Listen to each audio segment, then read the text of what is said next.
So when you were up there on the tower and you see these torpedoes hitting the ships, what was going through your mind? My God.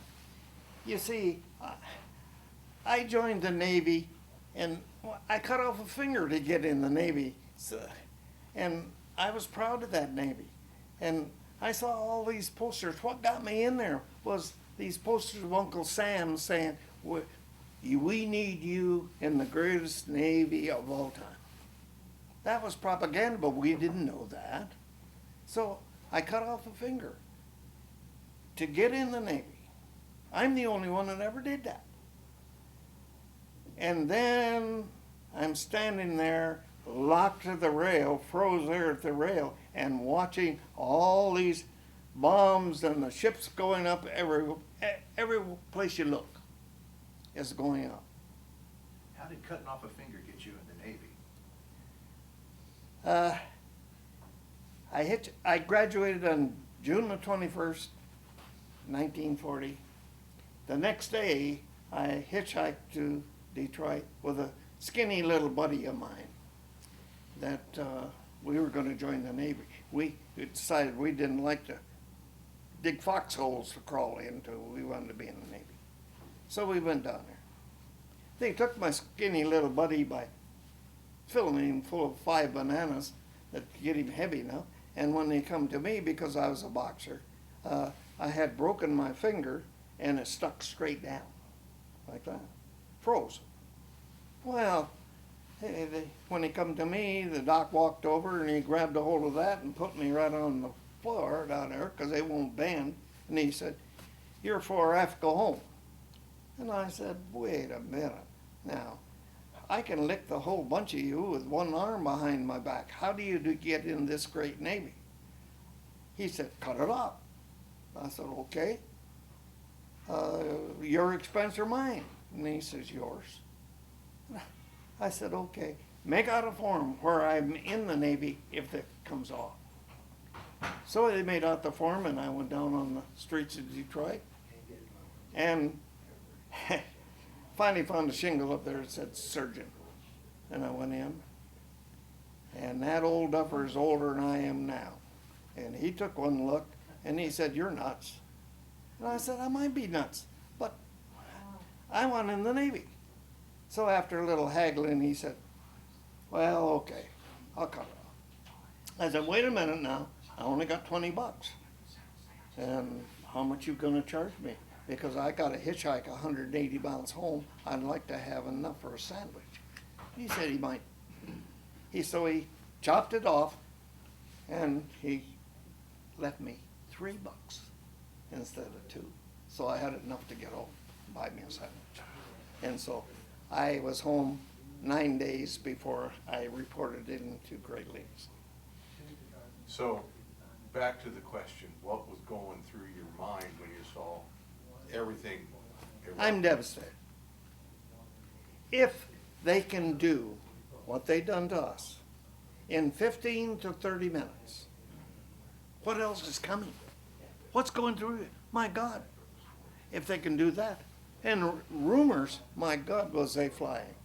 They're already landed on the other side. It was terrible. You didn't know what to believe. All you could believe is what you're seeing. And none of it is very good. Bodies in the water, oil. It was a terrible, terrible scene.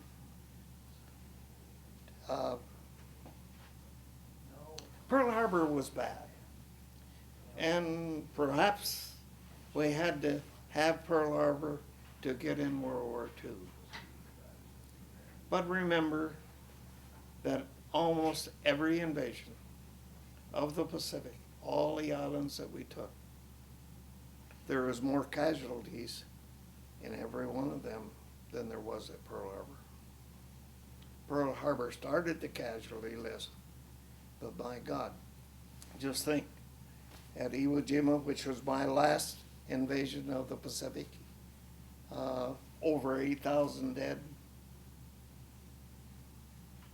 and one island. Look at Tarawa, the first island that we went in onto We didn't have the intelligence we should have had.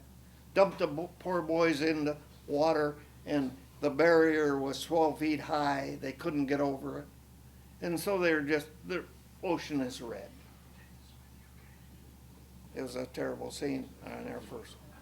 Kwajalein was the second, and that was a cakewalk, because, my God, we had all those atolls is only 6 feet above water. The Japanese couldn't get under, so we had them out in the open.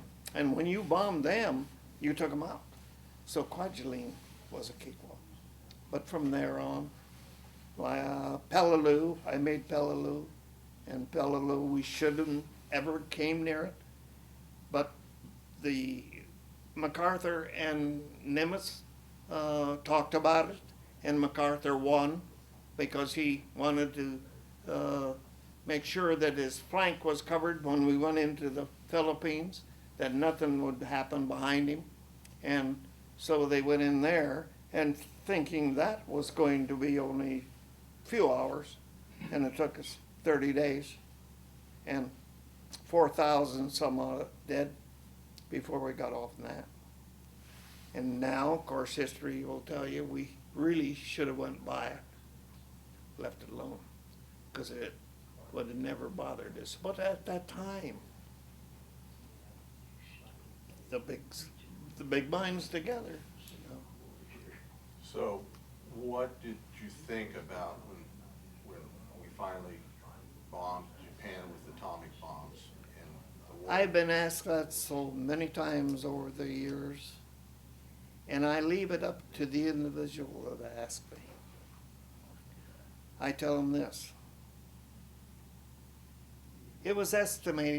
We estimated that if we went in on Japan, it would cost us 2 million lives. What we didn't know was that every man, woman, and child on the island of Japan was armed with a bamboo stick. So now, instead of us just fighting the army, we've got to kill all in front of us. So the estimation was 2 million. It would have cost 20 million people of lives. It would have cost 20 million of lives to win the war in Japan.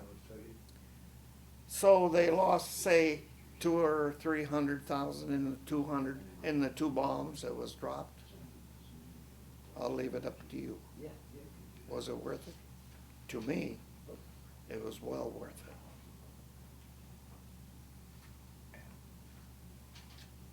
Thank you so much.